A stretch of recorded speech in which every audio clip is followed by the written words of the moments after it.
ღირს თუ არა PlayStation 5 Pro-ს ყიდვა, თუ ჩვეულებრივი სლიმით სრულად საკმარისია. ეს არის ყველაზე ხშირად დასმული კითხვა ბოლო დროს ჩემი მისამართით, განსაკუთრებით მას შემდეგ, რაც GTA 6-ის გამოსვლის თარიღი დაანონსდა. ხო და გამოიწერეთ ჩემი არხი და ამ ვიდეოში მოკლედ და ერთად გავარჩიოთ პლუსები და მინუსები.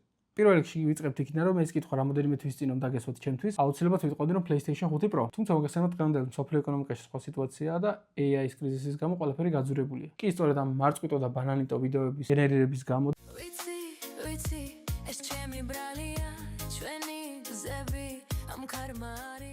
და ზოგადად AI-ის ჭარბი მოხმარების გამო სოფლიოში ოპერატიულების და SSD-ის ფასები ძალიან გაზრდილია. ხოლოდ ბოლო რამდენიმე თვეში PlayStation-მა კონსოლებზე ფასები საგრძნობლად გაზარდა და ქართულ მაღაზიებში PlayStation 5 Pro-ს ფასი 2300 ლარიდან დაახლოებით 2800-2900 ლარზე ავიდა. PlayStation 5 Pro, რა თქმა უნდა, Slim-ს ჯობია. პირველ რიგში იმით, რომ აქვს ახალი PlayStation-ის PSSR ტექნოლოგია, რაც ნიშნავს იმას, რომ ის upscaling-ს უკეთებს არსებულ გრაფიკას და უფრო კარგად წარმოაჩენს. პირველი ეს გამოიხატება იმაში, რომ თქვენ არჩევანის გაკეთება აღარ მოგიწევთ performance და graphic mode-ით. ანუ ეს რას ნიშნავს, რომ მაქსიმალურად მაღალი გრაფიკა შეგიძლიათ მიიღოთ მაქსიმალურ მაღალი წარმოდობის დროს. ეს განსაკუთრებით შესამჩნევი არის ადამიანის ტანზე, მის დეტალიზაციაზე, ბუნებაზე, წყალზე და ჩრდილებზე. და საგრძნობლად უკეთესი ray tracing-ი აქვს, გულისხმობს იმას, რომ ჩრდილები უფრო კარგად ჩანს, განათება უფრო კარგია და მოკლედ განსხვავება აშკარად იგრძნობა. ჩემთვის ყველაზე დიდი პლუსი, რაც PlayStation 5 Pro-ს აქვს და რის გამოც ფასის სხვაობა შეიძლება გამართდეს, არის ის, რომ PlayStation 5 Pro-ს ქართულად აქვს 2 ტერაბაიტი მეხსიერება, როცა Slim-ს 1, ან უკვე ევროპულ ვერსიებში კრიზისის გამო 825 გიგაბაიტამდე დაწიეს. მაგრამ აქ შემოდის ერთი მაგრამ. ყველა ეს ზემოთ ჩამოთვლილი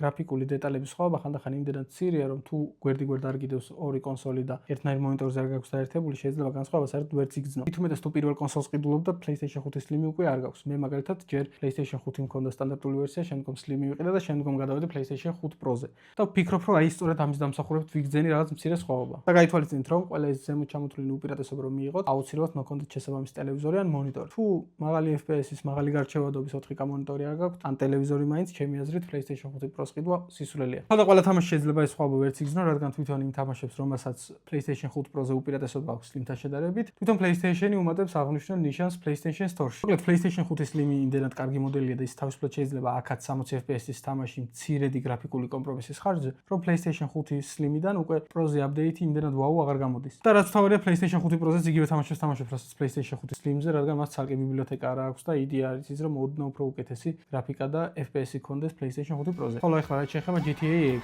ზუსტად რა სხვაობები იქნება PlayStation 5 Pro-ს და Slim შორის, ჯერჯერობით არ ვიცი. Rockstar-ს ამასთან დაკავშირებით განმარტება ჯერ არ გაუკეთებია. თუმცა GTA 6-ის პრეორდერი PlayStation Store-ში უკვე მონიშნული არის როგორც PlayStation 5 Pro Enhanced. ანუ საუკეთესო გზა რომ ითამაშოთ GTA 6 არის PlayStation 5 Pro-ზე.